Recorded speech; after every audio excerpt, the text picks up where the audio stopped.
श्री गुरुचरित्र कथासार अध्याय 7 श्री गणेशाय नमः, श्री सरस्वते नमः, श्री कुलदेवताय नमः, श्रीपाद श्री वल्लभाय नमः, श्री नृसिंह सरस्वते नमः। मित्रसह राजा व चांडास्त्रीचा उद्धार। नामधारकाने सिद्धाला विचारले, स्वामी, गोकर्ण क्षेत्राचे पूर्वीचे महात्म्य मला सांगाल का? तेथे कोणी तप केले, कोणाला वरदान मिळाले, त्या स्थानाचा महिमा ऐकवा अशी फार इच्छा माझ्या मनात उत्पन्न झाली आहे। तेव्हा सिद्ध म्हणाले, पूर्वीच्या युगात इक्ष्वाकू कुळात मित्रसह नावाचा राजा होता। तो शूरवीर, न्यायी, धर्मज्ञ व शास्त्रज्ञ होता। एकदा तो शिकार करण्यासाठी अरण्यात गेला। निर्मनुष्य अरण्यात तो श्वापदांच्या शोधार्थ फिरत असता त्याला एक भयानक दैत्य तेथे दिसला। राजाने तात्काळ त्याच्यावर बाण मारले। तो दैत्य निश्चेष्ट पडला। त्याचा भाऊ दुसरा एक दैत्य तेथे होता। त्याला फार दुःख झाले। घायाळ झालेल्या दैत्याने प्राण सोडता सोडता भावाला म्हटले, तू जर माझा बंधू म्हणवितोस तर या माझ्या हत्तीचा सूड घे। दैत्याने प्राण सोडला। त्याचा भाऊ मोठा मायावी होता। त्याने राजाला नीट पाहिले होते। त्याला बदला घ्यायचा होता म्हणून त्याने मानवी रूप धारण केले। नम्रता, सात्विकपणा धारण करून तो राजाच्या नगरीत गेला व गोड बोलून त्याने राजगृहातच सेवकाचे काम मिळवले। राजा परत येण्याच्या आधीच तो दैत्य राजगृहात नोकर म्हणून दाखल झाला होता। काही दिवस वनात फिरून व अनेक श्वापदे मारून राजा थोड्याच दिवसात परत आला। पुढे पितृश्राद्धाचा दिवस आला। राजाने वसिष्ठांना व अन्य ऋषींना पाचारण केले। त्या श्राद्धाचा स्वयंपाक करण्याचे काम या न्यावा सेवकाला दिले गेले, कारण तो रसोई फारच चांगली करतो हे राजगृहात सर्वांना माहीत झाले होते। पण त्या कपटी दैत्याने गुप्तपणे नरमास आणून स्वयंपाकात तेच वापरले। ऋषींची जेवणाची पाने वाढली। ते वसिष्ठादी ऋषींच्या पानावर नरमास वाढले गेले। वसिष्ठांनी ते पाहताच त्याने राजाला शाप दिला, राजा, तू ब्रह्मराक्षस होशील। राजा म्हणाला, मुनिश्रेष्ठ हो, माझी व्यक्तिगत कोणतीही चूक नाही। कोणीतरी महाकपट केले आहे। आपण उगाच न्याय न पाहता मला शाप देता, हे बरोबर नाही। मी कोणाचा अपराध आहे याची चौकशी करणंच, पण व्यर्थ शाप दिलात म्हणून मीही तुम्हाला उलट शाप देतो। असे म्हणून राजाने शाप देण्यासाठी उजव्या हातात जल घेतले व मंत्र टाकला। तो ते जल वसिष्ठांवर फेकणार तोच त्या राजाची पत्नी मदयंती ही पुढे आली व राजाला तिने थांबविले। गुरुला शाप देण्याचे घोर पाप तुम्ही करू नका, त्याऐवजी त्यांचे पाय धरा, उपशाप मागा। राजाला ते मंत्रलेले पाणी कोठेच टाकता येईना। त्याने ते पाणी स्वतःच्या पायावर टाकले। त्यामुळे राजाची पावले काळे टिक्कर पडले। त्यामुळे राजाला पुढे कल्पाशपात असे नाव पडले। मदयंती वसिष्ठांच्या पाया पडली। काहीतरी उपशाप द्या असे म्हणू लागली। वसिष्ठांना दया आली। त्यांनी म्हटले, हा शाप 12 वर्ष भोगावा लागेल। त्यानंतर मात्र राजा पूर्वस्वरूप प्राप्त करेल। तेव्हा नाईलाज होऊन मदयंती राजधानीत राहिली व राजा राक्षसांच्या रूपाने घोर अरण्यात निघून गेला। तो अरण्यात राहून प्राण्यांची, पक्ष्यांची व माणसांची हत्या करून त्यांचे मांस खाऊन गुजराण करू लागला। होता होता असे झाले, एक विप्र आपल्या पत्नीसह त्या अरण्यातून जात होता। त्यांना पाहून या राक्षसाने त्या विप्राला पकडले व तो त्याला खाण्याच्या बेतात होता।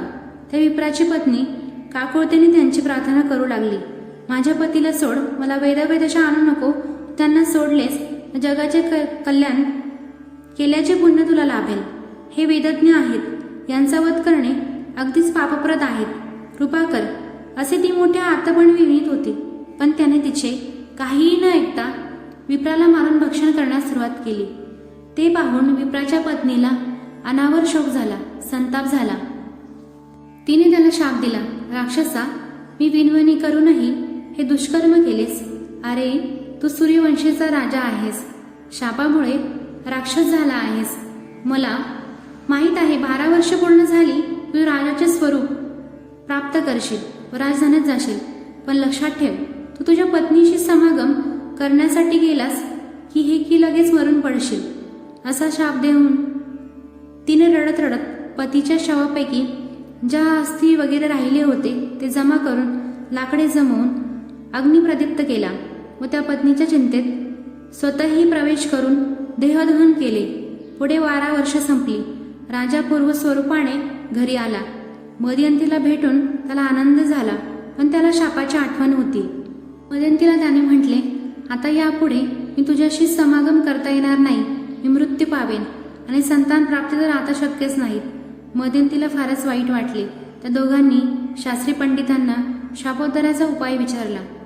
तेव्हा त्यांनी तीर्थयात्रा करण्याचा उपाय सांगितला. तेव्हा राजा तीर्थयात्रा करीत खूप हिंडला.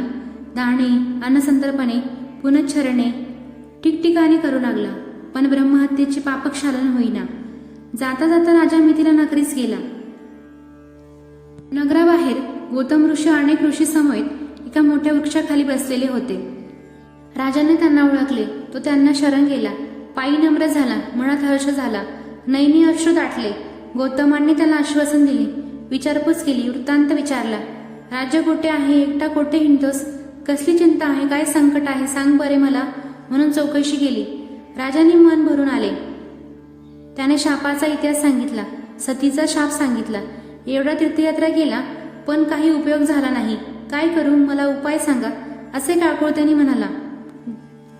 गौतम म्हणाले, राजा भिवू नको, आता चिंता करू नको. मृत्युंजय शंकर तुला तारेल बरे.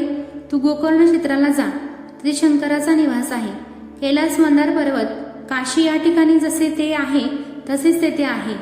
रात्रीचा अंधार जसा सूर्योदयाशिवाय पूर्ण जात नाही, तशी तुझे पापे तू गोकर्णाला गेल्याशिवाय जाणार नाही. चांदण्या, दिवे व चंद्र जसे अपुरे पडतात, तशी इतर क्षेत्रे अपुरे पडतात. तेथे ब्रह्महत्येचे व सतीच्या शापाचे निराकरण होईल.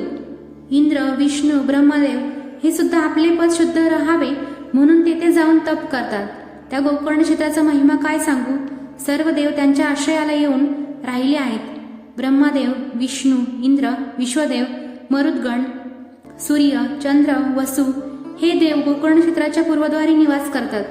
अग्नी, यम, चित्रगुप्त, एकादश, रुद्र व काही मरुद्गुण दक्षिणद्वारी निवास करतात. वरुण देव, गंगा, वैतरणीदा पश्चिमद्वारे राहतात. कुबेर, वायू, भद्रकाली, मातृका देवता, चंडी देवता या उत्तरद्वारी राहतात. त्या गोकर्ण क्षेत्रात सर्व ऋषी व सनकाधिक मानसपुत्र ही महादेवांची उपासना करण्यासाठी राहतात. सिद्ध, साध्यगण, संन्यासी, ब्रह्मचारी, केवळ अस्थिचर्म मात्र शरीर असणारे तामसी गंधर्व, पितर, अष्टवसु, किन्नर, विद्याधर, गुह्यक, शेनादिनाग, भूते व पिशाचे, वेताळ आणि सर्व देव येथे येतात. हरपूजा करतात. रावणादी सर्व राक्षस, दैत्य, मानव हे सुद्धा या क्षेत्रात येऊन शंभूची आराधना करतात. ह्या गोकर्ण क्षेत्रात अनेक लिंग आहे. कलियुगात शिवलिंग काळ्या पाषाणाचे असते. सत्ययुगात श्वेतवर्णाचे असते. त्रेतायुगात तांबूस, द्वापरयुगात पीतवर्ण व कलियुगात कृष्णवर्ण लिंग आहे. त्या गोकर्ण महाबळेश्वर लिंगाचा अधोभाग खूप खोल आहे. त्या क्षेत्रात शिवदर्शनाने सर्व पातके नष्ट होतात. तेथे शुभ दिवशी अर्चना केल्याने व्रती रुद्ररूप होतो. भक्तीने पूजा करणारा ब्रह्मलोकी जातो. रवी, सोम, बुध, अमावस्यादी पर्वकाळी समुद्र स्नान करून त्या क्षेत्रात दान धर्म करावा. अशा प्रकारे विविध पर्वणीच्या दिवशी गोकर्ण क्षेत्रात कोणती उपासना करावी याची माहिती गौतमांनी राजाला सांगितली. तेव्हा राजाने त्याला विचारले, आपण त्या क्षेत्राचा जो महिमा सांगितला तो मी ऐकला आणि मी ते नक्की जाईल, पण पूर्वी कोणाकोणाला या पुण्य क्षेत्राच्या प्रभावाची प्रचिती आली आहे का? असेल तर मला सांगा. त्यावर गौतम मुनी म्हणाले, होय, आम्ही स्वतः एक विलक्षण प्रकार पाहिला आहे, तोच सांगतो. आम्ही काही ऋषी मिळून एकदा गोकर्ण क्षेत्रात गेलो. एका वृक्षाच्या सावलीत आम्ही बसलो होतो. तेथे आम्ही एक चांडाळ स्त्री पाहिली. ती म्हातारी होती, आंधळी होती. तिला महारोग झाला होता. दुपारची वेळ होती. तिचे मुख फार सुकून गेले होते. ती उपाशी होती. अंगावर शते पडले होती. ती खोकत होती. तोंडात हात नव्हते. ती सर्वांगी दुःखाने विवळत होती. तिला सारी दुःखे होती. ती कशी तरी त्या वृक्षाच्या सावलीत पोहोचली आणि तेथेच तिचे प्राण गेले. त्यावेळी एक मोठे आश्चर्य झाले. तेथे अचानक गगनातून एक दिव्य विमान उतरले. त्यातून भस्मलेपन केलेले जटाधारी, रुद्राक्षधारी दिव्य शिवगण उतरले. आम्ही त्यांना विचारले, आपले आगमन येथे येण्याचे कशासाठी झाले? तेव्हा त्यांनी सांगितले, आम्ही या चांडालेस शिवलोकी नेण्यासाठी आलो आहोत. त्यावर आम्ही विचारले, ही तर अत्यंत पापकर्मे भोगीत आहे. तिला का बरे एवढे उत्तम गती मिळते? तिने अगदी कोणत्याही प्रकारे शिवाची भक्ती केली दिसत नाही. तेव्हा त्या शिवदत्तांनी आम्हाला त्या चांडालीचे पूर्ववृत्त सांगितले. ते असे की गौतम ऋषी राजाला शिवदत्तांनी सांगितलेले चांडालीचे पूर्ववृत्त सांगू लागले. ही चांडाली पूर्वजन्मी ब्राह्मण कन्या होती. तिचे नाव सोमिनी होते. तिचे मुख चंद्रासमान सुंदर होते. ती उपवर झाली. तिच्या योग्य पती मिळेना म्हणून पितेला चिंता पडली. पण योग्य असा ब्राह्मण वर मिळाला आणि तिचा विवाह झाला. काही काळ विवाहित आयुष्य गेले, पण तिचा पती दुखणे होऊन मरण पावला. तेव्हा आई बापाने तिला परत आपल्या घरी आणले. हळूहळू ती विधवा कन्या येऊन तारुण्यात येऊ लागली. तिचे मन चंचल होते. ती गुप्तपणे जारकर्म करू लागली. तिचा हा अनाचार लपून राहिला नाही. सर्वांनी तिला वाळीत टाकले. माता पिता व आप्तजन यांनी प्रायश्चित घेऊन ते शुद्ध केले. नंतर ती उघडपणे व्याभिचार करू लागली. त्या नगरात एक तरुण वाणी होता. तो सुंदर होता. त्याच्यावर हिचे प्रेम बसले. तिने त्याच्याशी लग्न लावले. त्याच्यापुढे ती राहू लागली. खरोखर कामवासनेने स्त्रियांचा घात होतो. हीन माणसाची सेवा केल्याने ब्राह्मणांचे तेज नष्ट होते. ब्राह्मणांच्या शापाने राजाचा नाश होतो. पुढे त्या वाण्यातून तिला पुत्र झाला. ती त्या वाण्याकडे राहत असताना मद्यपान व मांसाहारही करू लागली. एकदा काय झाले, मद्याने मत्त झालेल्या तिने अंधारातच बोकड समजून गायीचे वासरूच मांसासाठी कापले. त्याचे मस्तक शिक्क्यात ठेवले व मांस रांधून सर्वांना खायला घातले. स्वतःही खाल्ले. नंतर ती भानावर आली आणि नित्यप्रमाणे गायीचे दूध काढण्यासाठी गोठ्यात गेली. तो तेथे वासराच्या ऐवजी बोकड दिसला. ती घरात आली व शिंक्यातले मस्तक पाहते तो आपण चुकून वासरूच मारले तिच्या लक्षात आले. ते एकदम शिव शिव, अज्ञानाने माझ्या हातून केवढे पाप घडले असे म्हणून पश्चाताप पावली. पती कोपेल म्हणून तिने वासनाची मुंडकी आणि अस्थिचर्म खोल खड्डा खणून त्यात पुरून टाकले आणि नंतर सर्वापुढे रडून सांगू लागले, अहो घात झाला, वाघाने वासरू पळवून नेले. पुढे काय झाले, ती मरण पावली. तेव्हा यमराज्यात तिचे हाल झाले आणि तिला पुन्हा जन्म मिळाला, तो चांडालीचा. ती जन्मतच आंधळी होती. मातापित्यांना फार दुःख झाले. ती तिचा कसा तरी प्रतिपाळ करीत होती. उष्टे उरलेले मांस वाणनं तिला ते खायला घालीत. पुढे तिला कोड निघाले. तिचे आई वडील मरण पावले. तिला आप्तजनांनी टाकून दिले. ती भीक मागून पोट भरू लागली. बहुत काळ तिने अशा प्रकारे देह कस्तरी जगाविला. अन्न वस्त्र मिळेना ती वृद्ध झाली. रस्त्यात बसून ती रडत होती. दुःख शोषित दिनपणे भिक्षा मागे. होता होता एकदा माघ महिन्यात गोकर्णाच्या यात्रेसाठी नाना प्रकारचे व जातींचे श्रीमंत गरीब सर्व भाविक यात्रे करू त्या रस्त्याने जात होते. ती त्यांच्या मागमाग भीक मागत चाच पडत जाऊ लागली. गोकर्ण क्षेत्रापर्यंत ती लोळत लोळत कशी तरी पोहोचली. तिला कोणीही भिक्षा घातली नाही. ती उपाशीच राहिली. तो शिवरात्रीचा दिवस होता. पूर्ण उपवास घडला होता. तिला कोणीतरी एक बेलाचे पान दिले. तिने ते हुंगून पाहिले. ही काही खायची वस्तू नव्हे म्हणून तिने ते दूर भिरकावून दिले. पण ते वाऱ्याने उडत गेले आणि नेमकी शिवलिंगावर पडले. तिच्या हातून नकळत बेलाचे पान शिवाला अर्पण झाले. ती आक्रोश करून काहीतरी खायला द्या म्हणून अगदी गयावया करून मागू लागली. तर लोक हसून म्हणत, आज शिवरात्र, उपवासाचा दिवस, खायला कोण काय घालणार तुला. अशा प्रकारे तिला शिवरात्रीस उपवास घडला. बेलाचे पान शिवलिंगावर अर्पण झाले. शिवदूत आम्हाला म्हणाले. हे तिचे पुण्य पाहून शंकरांना फार प्रसन्नता वाटली आणि त्यांनी तिला मुक्ती देऊन शिवलोकी आणण्यासाठी आम्हाला विमानाने पाठविले आहे असे म्हणून ते शिवदूतांनी तिच्या मृत्यूवश देहावर अमृत सिंचन केले आणि तत्काळ दिव्य असा अव्यंग देह तिला प्राप्त झाला.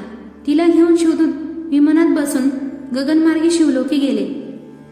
राजाला अशी प्रजातीची कथा सांगून गौतमांनी त्याला ब्रह्महत्या निवारणार्थ गोकर्ण क्षेत्रात जाण्यास सांगितले. गौतमांचे आश्वासन मिळाले. तेव्हा राजा गोकर्ण क्षेत्रात गेला आणि तिथे शिवराज्ञा करून ब्रह्महत्येच्या व सतीच्या शापापासून मुक्त झाला. सिद्धमुनी नामधारकाला म्हणाले, असे हे गोकर्ण क्षेत्र पवित्र आहे म्हणून श्रीपाद येथे राहिले. अध्याय 7 समाप्त. फलश्रुती. हा अध्याय नित्य श्रवण व पठन केल्याने पंचमहापापादी सर्व पातके नाहीशी होतात. श्री गुरुदत्तार्पणमस्तु.